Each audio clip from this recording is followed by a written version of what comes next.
ധാരാളം പുതിയ ഡെവലപ്മെന്റ്സുകൾ സോളാറിൽ വന്നുകൊണ്ടിരിക്കുകയാണല്ലോ. അപ്പോൾ അതെന്തൊക്കെയാണെന്ന് വിശദീകരിക്കാമോ?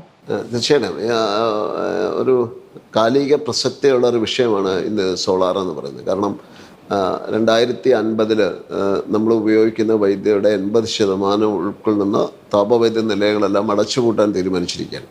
അപ്പോൾ സ്വാഭാവികമായും ഈ 80% വൈദ്യുതി എങ്ങനെ നമുക്ക് കോമ്പൻസേറ്റ് ചെയ്യാനൊക്കെ എന്നുള്ളൊരു വിഷയം നിലനിൽക്കുമ്പോൾ അതിന് പ്രത്യേകമായ ഉൽപ്പാദന പ്രക്രിയകളൊന്നും ഇപ്പോൾ സാധ്യമല്ല. അതുകൊണ്ട് അതിന് താപവൈദ്യുത നിലയം പാടില്ല, ജലവൈദ്യുത ആണവ നിലയങ്ങൾ പാടില്ല. അപ്പോൾ പിന്നെ നമുക്ക് ഡിപ്പെൻഡ് ചെയ്യാൻ നോക്കുന്ന ഒരേ ഒരു സ്രോതസ് എന്ന് പറയുന്നത് റിന്യൂവബിൾ എനർജിയാണ്.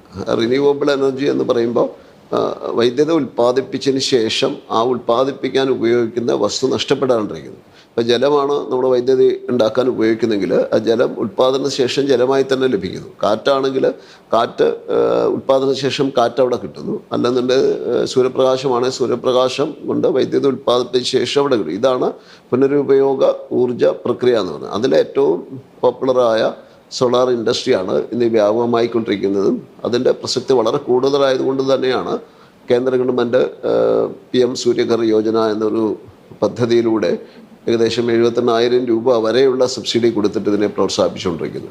അപ്പം അതിൽ ഒരുപാട് ഡെവലപ്മെൻറ്റ്സ് നടക്കുന്നു. ഉദാഹരണത്തിന് ആദ്യകാലങ്ങളിൽ നമുക്കൊരു കിലോവാട്ട് വൈദ്യുതി 1 കിലോവാട്ട് പാനലുകളിൽ നിന്ന് സോളാർ പാനലുകളിൽ നിന്ന് നമ്മൾ ഉൽപ്പാദിപ്പിച്ചിരുന്ന വൈദ്യുതി എന്ന് പറയുന്നത് 4 യൂണിറ്റൊക്കെ ആയിരുന്നു. ഇപ്പോൾ അത് മാറിയിട്ട് ഏകദേശം 6 യൂണിറ്റ് വരെ ഉൽപ്പാദിപ്പിക്കുന്ന തരത്തിലുള്ള ബൈഫേഷ്യൽ പാനൽസ് എന്നൊക്കെ പറയുന്ന പുതിയ തരം സാങ്കേതിക വിദ്യ ഒരുപാട് ഡെവലപ്പ് ചെയ്തിട്ടുണ്ട്.